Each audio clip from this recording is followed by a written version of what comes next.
Signing shows accountability. Tasha Monroe stood behind the coffee counter with a pen in front of her and a lie printed neatly on paper.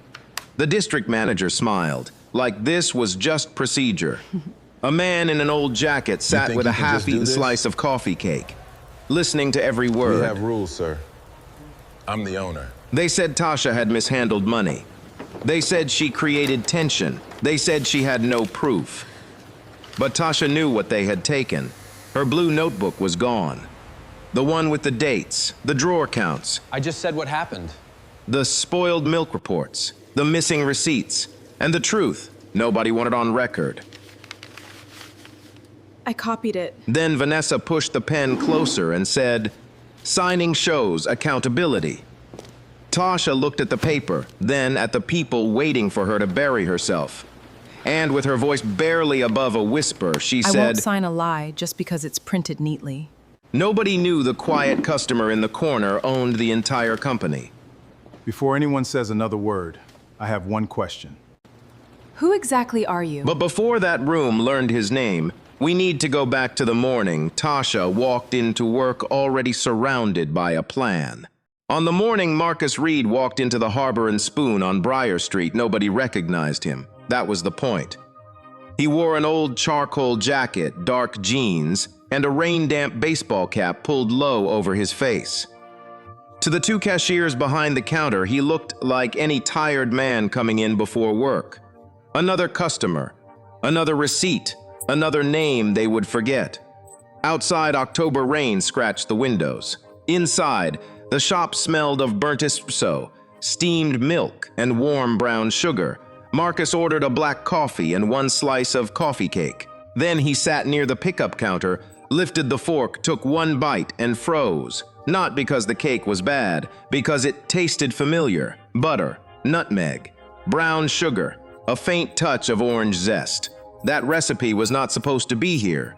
Before he could place the memory, the cashier with the auburn ponytail leaned toward the man beside her and whispered, "After today, Tasha won't be any busty's problem." The man laughed under his breath. Vanessa said by 5 o'clock she either signs or she's gone. And once that blue notebook disappears, she can't prove a thing. Marcus kept his eyes on his plate. But his hand tightened around the fork. The woman they were talking about had not even walked through the door yet, and already they sounded like they were burying her. Marcus had built Harbor and Spoon 15 years earlier with 2 borrowed espresso machines and one promise. Nobody who worked for him would have to swallow disrespect just to keep a paycheck. His mother Ruth had worked behind diner counters most of her life. When Marcus opened his first shop, she told him, "Baby, don't just make good coffee. Make a place where peep can breathe." Now Harbor and Spoost had 26 locations. Reports looked clean, and yet Briar Street had been troubling him. 3 employees had quit. 2 customers had complained about a cold atmosphere. Then someone sent an anonymous message, ask what happened to Tasha. No last name, no explanation, just that. So Marcus came alone at 6:42 a.m. He paid cash under the name Mark and watched how his own people behaved when they believed nobody important was watching.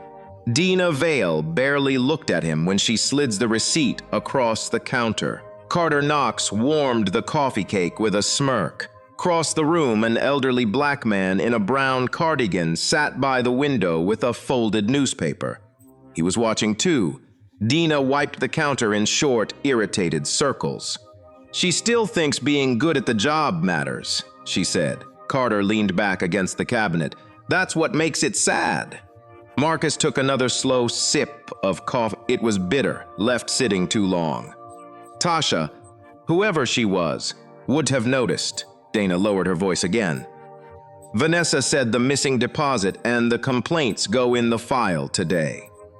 Tasha keeps acting brave because of that notebook. She won't have it by the meeting," Carter said. "Not if Vanessa already moved it." The older man folded his newspaper once. Marcus looked at his plate. A crumb of coffee cake had fallen near the fork. It did not taste like corporate testing. It tasted like a woman who had brought part of her family into work and watched someone else claim it. Carter grinned toward the pastry case. Funniest part is, that cake everyone loves? It was Tasha's. Dina made a soft sound between a laugh and a warning. Don't say that. What? Vanessa changed the name. Sent it upstairs. Now it's a district innovation. Marcus felt his chest grow still. A stolen recipe, a missing deposit, a blue notebook, a 5 o'clock meeting. The bell above the door rang again. A young barista hurried in with her hood up. Nia, Dina called, too sweetly. 3 minutes late. I'm sorry, the young woman says. The bus was. Tasha's not here to rescue you yet, Carter said. Nia's face changed at Tasha's name. Worry. As Nia moved toward the back, Marcus saw something behind the receipt printer, a small blue notebook, half hidden beneath a roll of thermal paper, bent cover, coffee stain. Rubber band around the middle. He rose slowly from his chair. Then the front door opened again. A woman in a cream blazer stepped inside, dry beneath a black umbrella, her smile polished and sharp. Vanessa Crow looked straight at the counter and said, "Where is Tasha's notebook?" Tasha Monroe arrived at 6:58 a.m., carrying a black lunch bag in one hand and a folded rain hood in the other. She paused just inside the door to wipe her shoes twice on the mat. Not once, twice. Marcus noticed that small habit before he noticed her face. Some people walk into work like they own the place. Tasha walked in like she was responsible for it. She was 39, with shoulder-length twists pulled back from a tired face that had learned how to smile without giving everything away. Her navy harbor and spoon polo was clean. Her apron was faded at the corners. Her shoes looked comfortable, not fashionable, the kind chosen by someone who knew what 10 hours on tile could do to a body. "Morning," she said softly. The older man by the window lifted 2 fingers. "Morning, Miss Tasha." Her face warmed for him first. "Mr. Calvin, I saved you the last oat biscuit from the early tray." He smiled like that one sentence had put something back into the day. Then Tasha looked toward the counter, and the warmth left her eyes. Vanessa stood near the register with her umbrella still in hand. Dina suddenly became busy with napkins. Carter opened a cabinet that did not need opening. "Tasha," Vanessa said, "we need to talk before your shift." Tasha did not answer right away. She looked at the counter, the pastry case, the pickup area, the half-empty coffee urn, the wet floor near the entrance, and Nia standing too still beside the back hallway. In less than 5 seconds, Marcus saw her, read the whole room. "Let me clock in first," Tasha said. Vanessa smiled. "This won't take long. That's what worries me." The words were calm, but Dina's eyes flicked up. Tasha moved behind the counter, her apron. Her hands were steady. That steadiness seemed to bother everyone more than anger would have. She checked the coffee urn first. "This batch is burned," she said quietly. Carter rolled his eyes. "It's coffee. It's been sitting 28 minutes. And people pay for fresh coffee." Marcus looked down at his cup. Tasha dumped the urn, started a new batch, wiped the drip tray, then turned to Nia. "You okay?" Nia nodded too quickly. Tasha lowered her voice. "Breathe first, then work." It was such a small instruction. But Marcus watched Nia's shoulders drop as if somebody had unlocked them. That was leadership, he thought. Not the kind that fits cleanly in reports. The kind that enters through nervous hands and tired eyes. Tasha reached into her apron pocket, then stopped. Her fingers searched again. Right pocket, left pocket, front pouch. The blue notebook was not there. Marcus saw the moment she understood. Her face did not collapse. She was too practiced for that. But something behind her eyes sharpened. "Has anyone seen my notebook?" she asked. Dina shrugged. "Maybe you lost it." "I don't lose it," Carter laughed. "Everybody loses things." "Not that." Vanessa stepped closer. "Tasha, this is exactly the kind of tone we need to discuss." Tasha looked at her. "My tone?" "Yes. The defensiveness." the tension you create with the team. For a moment, the only sound was the fresh coffee dripping into the pot. Tasha turned back to her station and began checking the morning drawer. Marcus watched her count bills under her breath. 20s, 10s, 5s, 1s. She counted twice, then pulled the register tape from the previous night. Her thumb stopped halfway down the paper. "What is this?" she asked. Vanessa's smile thinned. "What is what?" "The closing deposit from last night is listed as short $480. Dina's hands froze over the napkins. Carter looked into the cabinet again. Tasha lifted the register tape. "I didn't close last night." "No," Vanessa said. "But you prepared the bank bag before leaving, according to Carter." Tasha looked at Carter. He did not meet her eyes. "That's not true," she said. Carter gave a little shrug. "You asked me to put it in the safe. I asked you to count the second drawer while I took out trash. Nia was there." Nia swallowed. Vanessa turned her head slowly. "Nia!" The young barista looked at Tasha, then at Vanessa, then down at her shoes. I was rinsing pitchers." Tasha's face softened for 1 second. Not disappointment, understanding. Fear can make honest people sound unsure. Vanessa opened a slim folder and placed it on the counter. "Today at 5, we'll review the deposit issue, the customer complaints, and your continued difficulty working within team standards." Tasha stared at the folder. Marcus saw her hand drift again toward the empty pocket where the notebook should have been. That notebook had not been a habit. It had been armor. Mr. Calvin stood slowly by the window. His chair scraped just enough to make everyone look. "Tasha," he said, "you still got those oat biscuits?" She turned to him, grateful for the interruption. "Yes, sir." "Then I'll take one, and a fresh coffee." Since somebody finally made it right. The corner of Tasha's mouth lifted. "Coming up." As she prepared his order, Marcus noticed the way customers watched her. The construction worker put his phone down. The woman in scrubs looked relieved. Nia moved closer to Tasha without some seeming to mean to. Some people do not need a title to become the center of a room. They become it by making everyone else feel a little safer. Tasha placed Calvin's biscuit in a bag and wrote something on the cup sleeve before handing it over. Calvin read it and smiled.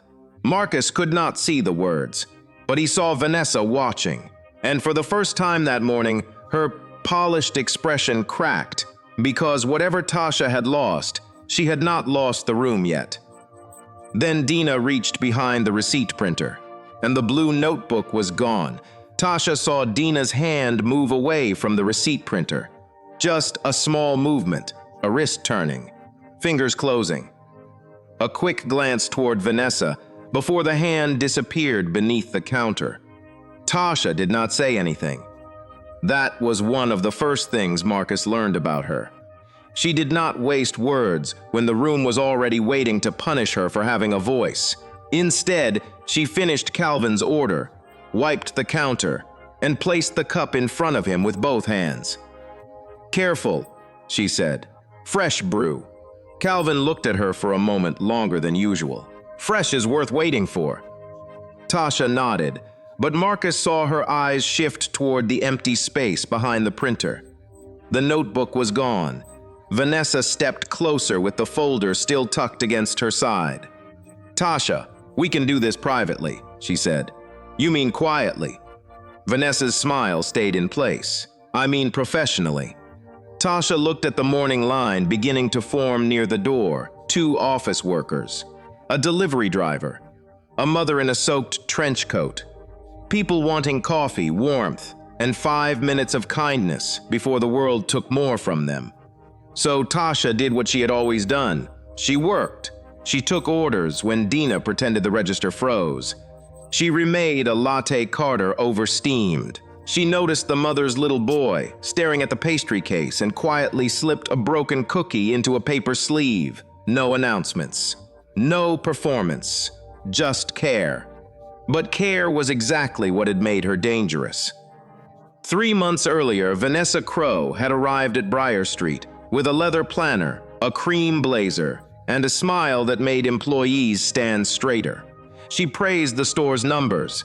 She praised Carter's natural customer energy. She praised Dina's adaptability. Then she turned to Tasha and said, in front of everyone, "You're very thorough." Sometimes that can feel intense to a team. That was how it started, not with shouting, with soft words that placed the blame so gently.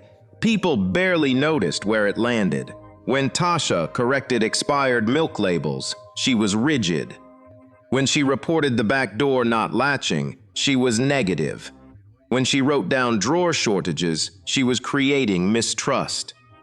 When she asked why Carter kept changing close out, times after she signed the log, she was struggling with collaboration. Vanessa never had to raise her voice. She only had to rename Tasha's honesty until it sounded like a problem. By July, Tasha's best shifts were changed. By August, 2 of her regular openers were moved to other stores. By September, customer compliments with Tasha's name on them stopped appearing on the corkboard. But the complaints stayed. Too serious. Unfriendly tone made me uncomfortable. Acts like she runs the place. None had full names. Most had no receipt numbers. All landed in Vanessa's folder. Tasha had started the blue notebook after the 3rd complaint. At first, it was practical. Drawer counts, broken locks, milk dates, safe times. Staff initials. Then it became something more, a place where truth could sit quietly until someone was brave enough to read it. Marcus watched her now as she moved through the morning rush with controlled speed. She never snapped, never begged, never defended herself where customers could hear. That restraint made the injustice harder to watch, because some people think dignity is weakness simply because it does not make noise. At 8:17, Vanessa unlocked the pastry case and lifted out the cinnamon coffee cake. "Make sure we keep this front and center," she told Dina. "Corporate loves this item." Tasha's hand paused over a stack of lids. Marcus saw it, so did Vanessa. "What?" Vanessa asked. "Nothing. You have thoughts. I usually do." Carter coughed like he was hiding a laugh. Vanessa picked up one slice of cake with silver tongs. "This recipe helped this store hit its best pastry sales in 2 years, Ters." Tasha turned slowly. "My mother wrote that recipe on a card from our church kitchen." The shop seemed to shrink around the sentence. Dina looked down. Carter stopped smiling. Vanessa's face did not change, but her eyes sharpened. "Tasha," she said, "we've discussed this. Once a product is developed through store operations, it belongs to Harbor and Spoon. I brought that card in because Naya's grandmother couldn't eat the regular cake. I made one small pan before open. Customers asked for it. You asked me to leave the card on your desk so you could review ingredients." Vanessa set the tongs down carefully. "You are becoming emotional." Tasha gave a quiet laugh without humor. "No, I'm becoming accurate." Marcus felt the words hit him harder than anger would have. Behind him, Calvin's paper lowered. Naya stood near the espresso machine, pale with fear. Vanessa glanced at the customers, then lowered her voice. 5 o'clock, she said. "Bring whatever explanation you think will help you. But I suggest you think carefully about your future." Tasha looked at the folder in Vanessa's hand, then at Dina, then at Carter, then at the empty space where her notebook had been. For the first time all morning, her face showed the smallest crack. Not defeat, recognition. She understood now that they were not just trying to discipline her. They were trying to erase the record of who she had been in that place. Marcus looked at the half-eaten coffee cake on his plate. His mother's words came back to him as clearly as rain on glass. Make a place where people can breathe. But somewhere inside his company, a woman had been holding her breath for months. And at 5 o'clock, they planned to call it proof that she could not survive. By 11 a.m., Marcus had learned more from one corner table than any report had told him in 6 months. He learned that Dina smiled at customers who looked important, and sighed at customers who counted coins. He learned that Carter left the milk wand dirty as Tasha was watching. He learned that Vanessa never stood still unless she was controlling someone. And he learned that Tasha Monroe did not run that store by force. She ran it by memory.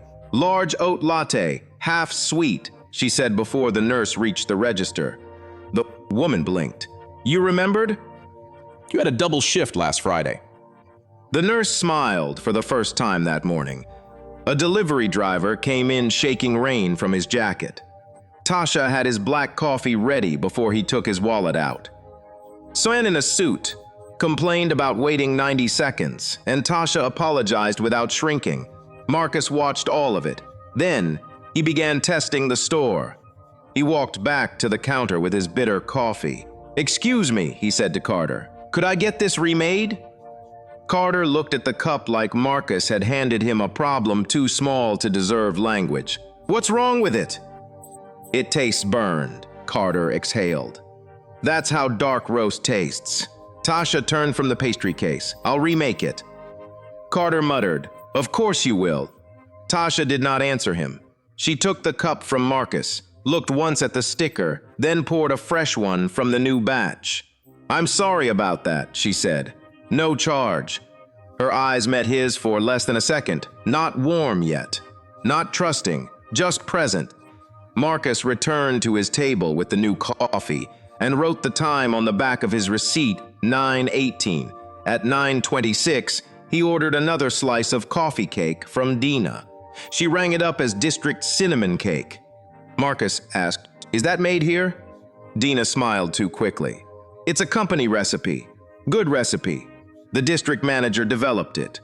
Behind her, Tasha's hand paused over a stack of paper bags. Marcus accepted the plate and kept the receipt. At 9:41, she watched Carter open the register after a cash sale and slip a printed void receipt under the drawer tray. The movement was fast, too fast for most people, but Marcus had worked counters before he ever owned one. A register has its own language. Drawer open too long, fingers hiding paper, eyes checking who noticed. He noticed, so did Calvin Price. The older man sat at his window table, oat biscuit untouched, one hand resting on a small pile of receipts held together with a rubber band. Marcus had thought he was simply a regular. Now he wondered if Calvin was something rarer. A witness nobody had bothered to fear. Near the espresso machine, Nia moved like a person carrying glass inside her chest. Every time Vanessa spoke, Nia's shoulders tightened. Every time Tasha spoke, they lowered. At 10:03, Marcus stood and walked toward the trash station. He did not need napkins, but he took one. Then another. From there, he could see behind the counter through the reflection in the metal syrup rack. Dina reached beneath the counter and passed something small to Carter. Baloo. Not the whole notebook, a torn page. Carter folded it twice and slid it into his apron pocket. Marcus felt the old anger return, cold and exact. Vanessa stepped into the back hallway and made a phone call. "Yes," she said quietly. 5 o'clock. I'll have her statement before then." "No, she doesn't have documentation anymore." Marcus stayed by the trash station, pretending to stir sugar into coffee he did not drink. Vanessa listened, then smiled. "Once she signs, the promotion file is clean." Promotion, there it was. Not a misunderstanding. Not a personality clash. A motive. When Vanessa returned, Tasha was kneeling near the lower cabinet, checking the safe log binder. "You looking for something?" Vanessa asked. "The closeout sheet from last night." "It's in my folder. It belongs in the binder." Vanessa's smile hardened. "You don't decide what belongs where." Tasha rose slowly. "No, but records do." Dina gave Carter a look. Carter touched his apron pocket. Marcus saw the shape of the folded page beneath the cloth. For the first time that morning, he wanted to reveal himself right there. To take off the cap, say his name, and watch all three of them understand the size of their mistake. But that would only prove fear. It would not prove truth. And truth needed more than surprise. Truth needed a trail, so Marcus waited. He photographed nothing. He threatened no one. He only watched, listened, and kept every receipt. At 10:22, Tasha checked the pastry labels and found 3 dates rewritten in Carter's handwriting. At 10:31, Nia quietly replaced spoiled cream before Dina could serve it. At 10:44, Calvin asked for a refill and placed exact change on the counter. Each coin lined up with a small paper receipt from earlier that week. Tasha looked at the receipts, then at Calvin. Something passed between them without words, a question and answer, a promise. Vanessa noticed too. "Mr. Price," she said brightly, walking over. "You've been here a long time today." Calvin folded his hands. "Some mornings need patience." Her smile tightened. Before she could answer, the front door opened, and 2 corporate representatives stepped inside with black folders under their arms. Vanessa's face lit up with relief. Tasha's face went still. Marcus lowered his cap. The 5 o'clock meeting had arrived early, and Carter still had a stolen page from the blue notebook in his pocket. The 2 corporate representatives came in at 10:47 a.m., much too early for a meeting Vanessa had promised would happen at 5. That was the first thing Tasha noticed. The second was that Vanessa did not look surprised. One representative was a tall woman with silver glasses and a tablet pressed against her chest. The other was a quiet man in a navy suit who kept his eyes on the floor longer than necessaries, as if he already regretted being there. Vanessa moved toward them with her brightest professional smile. "Thank you both for coming on short notice." Short notice. Tasha heard those words and understood. This had never been a review. It had been an ambush. Dina stood straighter behind the register. Carter turned slightly, shielding the side of his apron where the folded notebook page rested. Nia stopped rinsing a pitcher, water running over her fingers, until Tasha reached past her and turned the faucet off. "Hands," Tasha whispered. Nia blinked. "You'll burn yourself if you stand there scared." Even then, even with her own name on the chopping block, Tasha was still protecting someone else. Marcus saw the silver glasses woman open the folder Vanessa handed her. "Tasha Monroe?" she asked. Tasha untied and retied the knot of her apron. Not because it needed fixing, but because her hands needed a task. "Yes, I'm Elaine Porter from Employee Relations. This is Mr. Sandoval from Operations. We're here to review a serious cash handling concern and repeated conduct complaints." The words were clean, too clean. People who want to ruin you rarely begin with cruelty. They begin with language that sounds responsible. Tasha nodded once. "Then I'd like my records present." Vanessa tilted her head. "What records?" My notebook. Dina gave a tiny laugh. Tasha looked at her. Not hard, not loud. Just long enough for Dina's face to change color. Elaine Porter glanced at Vanessa. "There's a notebook?" Vanessa sighed as if she had expected this inconvenience. Tasha keeps personal notes. Unfortunately, she sometimes uses them to challenge team members in ways that feel hostile. "That's not true," Naya said. The whole counter seemed to freeze. Naya's voice had come out small, but it had come out. Vanessa turned slowly. "Excuse me." Nia looked terrified. Tasha stepped slightly in front of her without making it obvious. "She said it's not true," Tasha said. Elaine's eyes moved between them. Vanessa closed the folder. "Perhaps we should do this in the back." "No," Tasha said. The word was quiet, but it reached every table. Vanessa's smile vanished for half a second. "No? You brought them in through the front door. You handed them a folder at my counter. You let my coworkers hear my name attached to missing money. So no, we don't need to hide in the back so you can call that privacy seat." A customer near the pastry case lowered his phone. Calvin Price sat straighter. Marcus did not move. Vanessa's voice dropped. "Be very careful. I've been careful for months." Tisha reached into her empty apron pocket again. then stopped herself. That small motion hurt more than tears, because the notebook had been more than paper. It had been the place where she stored proof when no one wanted her memory. It had held drawer counts, dates, names, times, spoiled cream, broken locks, missing receipts, and every little truth too small to survive alone. Without it, Vanessa wanted her to stand there with nothing but her word. And women like Tasha knew how often the world made their word feel heavy to carry and easy to dismiss. Elaine cleared her throat. Ms. Monroe, there's a prepared statement here. It acknowledges that you mishandled the deposit bag on October 17th and created tension with the team afterward. Seeing it does not necessarily mean termination. Tasha almost smiled. Doesn't necessarily. Vanessa slid a pen across the counter. Signing shows accountability. Tasha looked at the pen, then at Carter. Did you tell them I prepared that deposit? Carter lifted both hands. I just said what happened. No, you said what helped you. Dina muttered, here we go. Tasha turned to her. And you moved my notebook. Dina's mouth opened too fast. I didn't touch your stupid notebook. Marcus saw Carter's jaw tighten. Too late. Elaine looked up. How did you know it was missing? Dina went still. For the first time all morning, Vanessa looked at Dina not as an ally, but as a liability. Tasha saw it too, but she did not pounce. She simply picked up the pen, held it between her fingers, and stared at the statement. Marcus felt something inside him brace. If she signed, Vanessa would have what she wanted. A confession dressed up as accountability, a clean file, a quiet exit.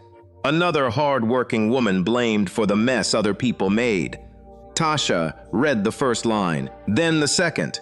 Her eyes moved slowly, but her face did not change. Finally, she placed the pen down. I won't sign a lie just because it's printed neatly. The shop became so quiet that the coffee grinder sounded violent when it started. Nia covered her mouth. Calvin closed his eyes for 1 second, like he had been waiting for those exact words. Vanessa leaned in. Then you are choosing the consequences. No, Tasha said. I'm choosing not to help you bury me. If you have ever watched someone be judged before anyone bothered to understand them, stay with this story. And tell me in the comments whether you would have stayed silent or spoken up. Because silence is not always peace. Sometimes silence is the last room injustice gets to hide in before somebody turns on the light. Tasha pushed the statement back across the counter. Elaine Porter did not pick it up. Instead, she looked toward Carter's apron. Mr. Knox, she said slowly, what is in your pocket? Carter's face emptied. Vanessa snapped, that is not relevant. But Marcus was already standing, not fast, not dramatic, just rising from his corner table with every receipt from that morning folded carefully in his hand. And for the first time, Vanessa looked at him as if he might be more than a customer. Carter Knox looked down at his apron pocket as if he had forgotten his own body could betray him. It's nothing, he said. Elaine Porter held out her hand. Then show us. Vanessa stepped between them with a laugh that came too quickly. We are not searching employees in the middle of a cafe. Marcus took 1 step closer from the customer side of the counter. No search needed, he said. He can take it out himself. Every face turned toward him. Dina frowned. Sir, this doesn't concern you. Marcus looked at her, then at the receipts in his hand. That's interesting, he said, because I've been sitting here since 6:42, and somehow it concerns almost everything I've heard. Vanessa's eyes narrowed. She studied his jacket, his cap, his old jeans, then dismissed him again. Sir, I understand customers enjoy drama, but this is an internal matter. Tasha looked at Marcus for the first time with real attention, not recognition, something sharper. A question, Marcus did not answer it yet. Carter tried to step backward, but Nia moved without thinking and blocked the narrow path beside the espresso machine. She looked terrified the moment she realized what she had done, but she did not move away. Elaine's voice stayed calm. Mr. Knox, The pocket. Carter pulled out the folded paper, a torn blue page. Tasha's face tightened. Vanessa closed her eyes for half a second. That was the closest she had come to panic all morning. Elaine unfolded the paper carefully. On it were handwritten notes in small, neat lines. October 14. Closing drawer 2 short by $80 after Carter changed register assignment. October 15. Back door still not latching. Reported to Vanessa again. October 16. Dina served expired oat milk after being warned. Replaced before customer received drink. October 17. Carter counted second drawer while I took trash out. Safe bag still sealed when I left at 4:12. Elaine looked up. Carter swallowed. That's not proof of anything. No, Tasha said. It's a page you said didn't exist from a notebook Dina said she never touched. Dina whispered. Carter snapped back. Don't put this on me. Vanessa lifted one hand. Everyone needs to stop talking. But people only say that when words have started escaping their control. From the window table, Calvin Price stood. He moved slowly, one palm on the table, the other holding his rubber-banded stack of receipts. Rain streaked the glass behind him. His brown cardigan hung loose from his shoulders, but there was nothing weak in the way he crossed the room. "Excuse me," he said. Vanessa gave him the strained smile people use on elders when they want them quiet. "Mr. Price, we appreciate your concern, but this is a staff issue." Calvin placed the receipts on the counter. "I rode a city bus 34 years. I know times, routes, transfers, and faces. You learn those things when people depend on you getting them where they need to be." No one interrupted him. He tapped the top receipt. October 17th. I bought coffee at 4:05. Tasha was taking trash out when I left. That young man was at the drawer. Carter's face reddened. Calvin tapped another receipt. October 16th. I brought back my drink because it tasted sour. Tasha threw the carton away and apologized before I even complained. Nia looked up with tears in her eyes. Calvin tapped the stack again. I keep receipts because my daughter says I forget things. Maybe I do forget some things. But I do not forget who treats me like I still matter. Tasha looked away. It was the first time Marcus saw her nearly break. Not when they accused her. Not when they stole from her. Not when they pushed a false confession across the counter. But when someone remembered her kindness accurately, Elaine Porter pulled the receipts closer. "Mr. Price, would you be willing to make a statement?" "Yes, Mom." Vanessa's voice sharpened. "This is becoming inappropriate." "No," Nia said as everyone turned. Her hands trembled, but she reached into the cabinet beneath the espresso station and pulled out a brown envelope. "I copied it," she said. Tasha stared at her. Nia's voice shook. "Your notebook. I copied pages after close last week. I was scared they'd take it.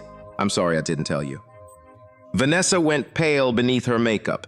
Inside the envelope were photocopied pages. Dozens of them, Threcker counts, safe times, milk dates, maintenance reports, customer compliments that had never reached the board, notes about the coffee cake recipe card, names, receipts, initials.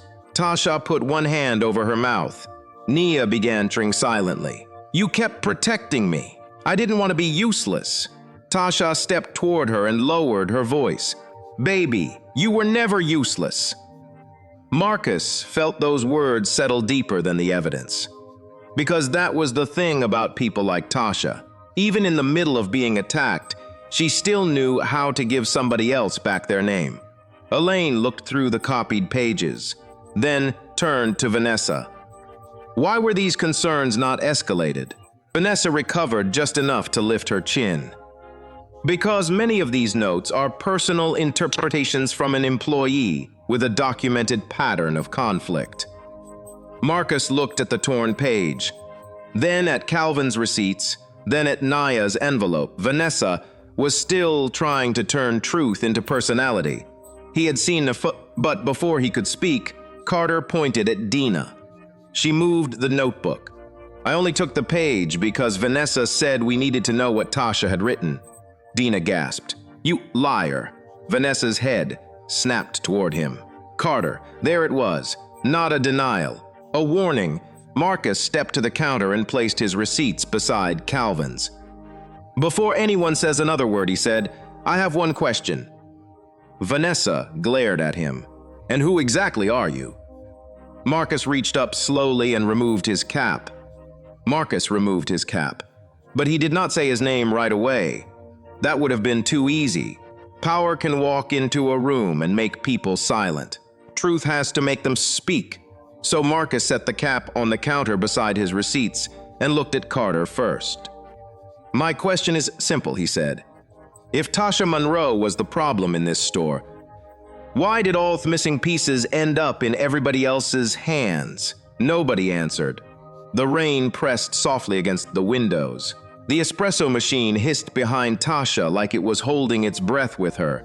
Vanessa stared at Marcus as if his face had started to trouble some memory she could not place. Sir, she said, quieter now. I don't know what you think you heard this morning. I heard enough. He pointed to the torn notebook page. I heard 2 employees discuss removing that notebook before the meeting. He pointed to his receipts. I watched Carter hide a void receipt after a cash sale.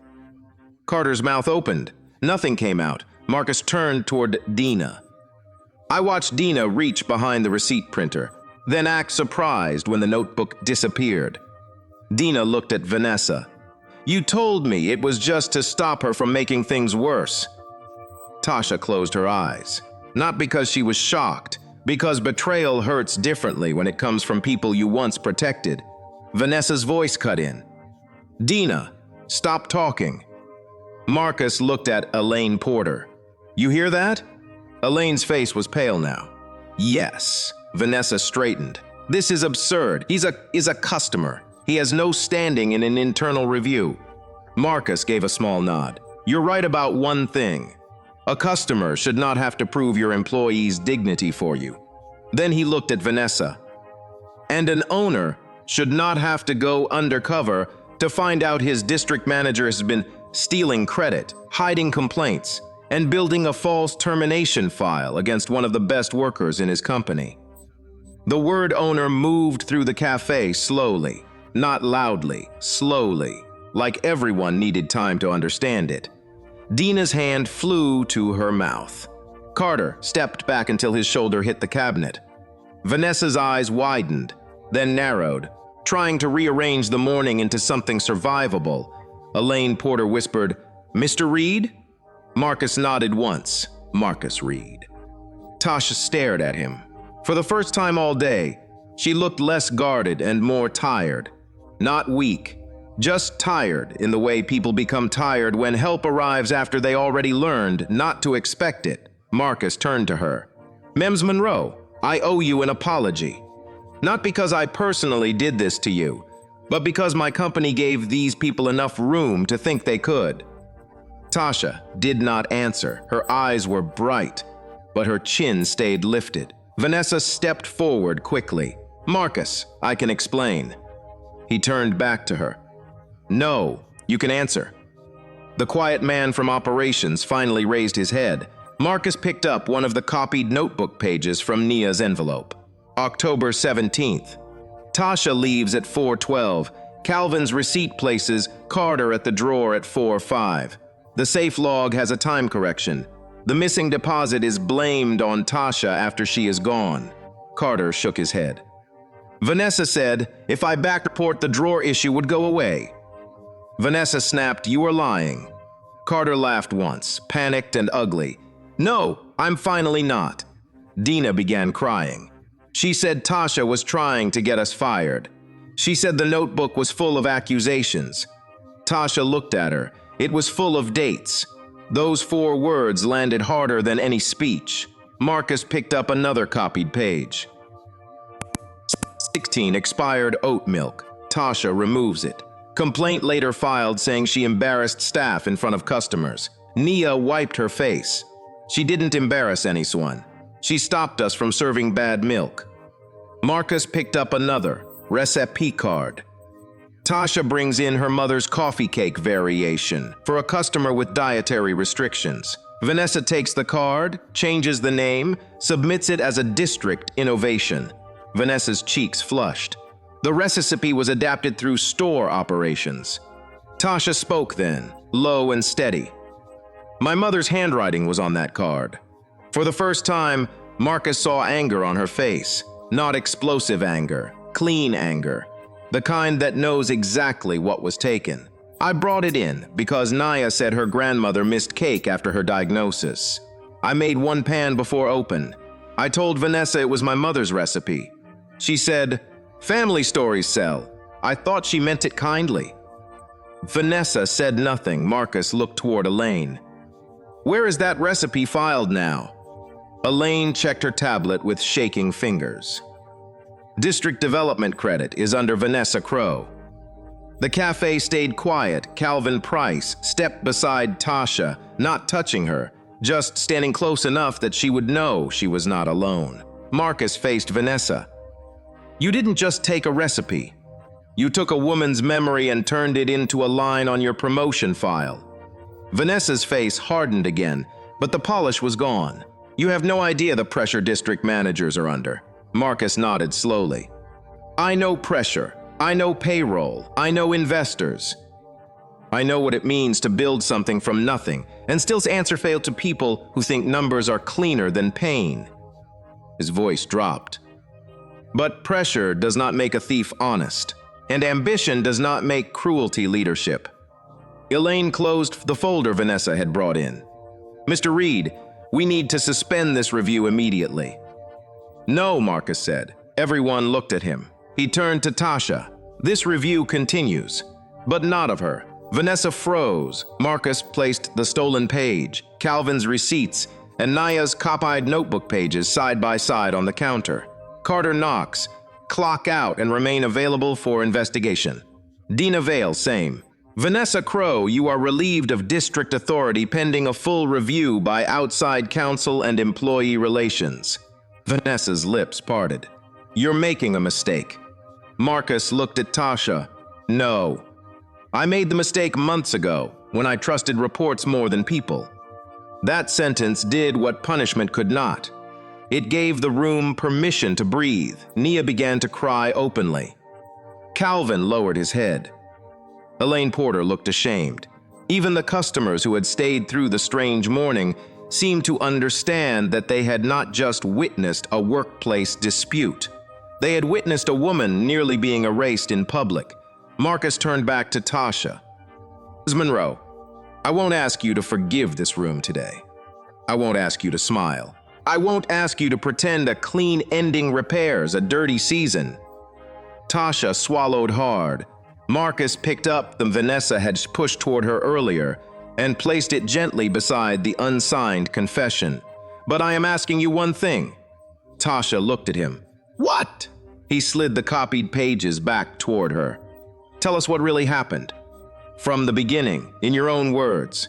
And this time, nobody interrupts you." For a long moment, Tasha only stared at the pages. Then she reached for them with both hands. And the whole cafe waited for the voice they had spent months trying not to hear. Tasha held the copied pages like they were fragile. Not because the paper was weak, because for months, those pages had carried what nobody else wanted to carry: dates, times, names, drawer counts, small warnings, quiet corrections, proof that she had not imagined the slow turning of a room against her. She looked at Marcus Reed, then at Elaine Porter, then at the workers who had helped turn her honesty into an accusation. When she finally spoke, her voice was not loud. It did not need to be. "I started writing things down because every time I told the truth out loud, it came back to me with a different name. No one moved. They called it attitude when I asked for clean equipment. They called it tension when I checked the drawer twice. They called it negativity when I said the back door didn't lock. They called it conflict when I asked why my shift notes disappeared." Her eyes moved to Vanessa. "And when customers started asking for my mother's cake, They called that company property. Vanessa looked away. Tasha's hand tightened slightly around the pages. My mother, Lorraine Monroe, wrote that recipe on a blue church card in 1998. She used to make it for funerals, baby showers, and anybody who had too much pride to say they were hungry. She said food could not fix grief, but it could sit beside it. Calvin wiped at one eye with the back of his hand. Tasha continued. I brought it here because Nia told me her grandmother missed having something sweet with coffee. I never asked for a promotion. I never asked for a plaque. I only asked that nobody lie about where it came from. Marcus lowered his head. There are apologies that come too late to stop the wound, but not too late to name it. That morning, in a coffee shop that had once mistaken her patience for permission, Tasha told the truth from the beginning. She spoke about the missed deposit, about Carter changing close-out times, about Dina moving papers when she thought no one noticed, about Vanessa praising her in private and documenting her as a problem in public. She did not exaggerate. That made it worse, because a clean truth does not need decoration. By the time she finished, Elaine Porter had closed Vanessa's folder and opened a new one. This time, Tasha's name was not written at the top as the problem. It was written as the person harmed. Carter was the first to clock out. He would not look at Tasha as he passed. Dina cried while removing her apron. At the door, she stopped. Tasha, she whispered, you covered for me when I messed up that catering order. Tasha looked at her. Yes, I'm sorry. Tasha did not rush to soften the moment for her. I hope you mean that when it costs you something. Dina nodded and left. Vanessa stayed longest.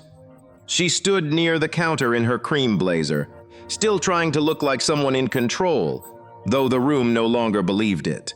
Marcus faced her. You will leave your keys with Mr. Sandoval. Vanessa's mouth tightened. After everything I brought this district, what you brought was numbers, Marcus said. What you damaged was people. For a second, her eyes moved to Tasha. There was no grand confession, no sudden transformation. Some people do not become honest just because they are caught. But her silence said enough. She placed the keys on the counter. The sound was small. The ending of her authority was smaller than the harm she had caused. After she left, the shop remained quiet. Rain still moved down the windows. The fresh coffee still breathed steam into the air. Customers stood awkwardly, unsure whether to leave or clap, or pretend they had not witnessed a woman's life nearly crack open in front of them. Tasha solved that too. She wiped her face once, tied her apron tighter, and said, "Who's waiting on a latte?" A small laugh moved through the room. Not because anything was funny, because breathing had returned. Marcus stepped behind the counter for the first time that day, not as a stranger now, as the man responsible. "Tasha," he said, "you do not have to work another minute today." She looked around the shop, at Naya, at Calvin, at the customers still waiting. "I know." Then she picked up a clean cup. "But I want to finish this line." Marcus understood then that dignity was not always walking away. Sometimes dignity was choosing when to stay, so nobody could mistake survival for defeat. 3 weeks later, the Briar Street store reopened after a full review. Carter was gone. Dina resigned before the investigation ended. Vanessa's promotion file became evidence in a much larger audit.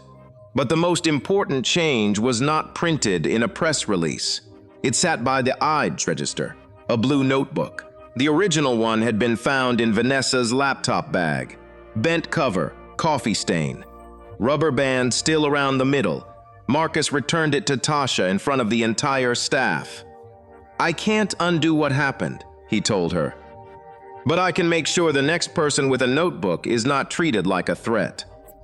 The company created a new policy that allowed every employee to document safety concerns, cash discrepancies, customer incidents, and management retaliation without fear. Marcus named it the Monroe Record. Tasha hated the attention at first. Then Nia said, "Your mama's name should be somewhere too." So the coffee cake was renamed Lorraine's Brown Sugar Coffee Cake. Under the name in small print on the menu, it said, "Inspired by a family recipe shared with permission by Tasha Monroe." The first morning it appeared, Calvin Price ordered one slice and sat by the window. Tasha brought it to him herself. He looked at the plate, then at her.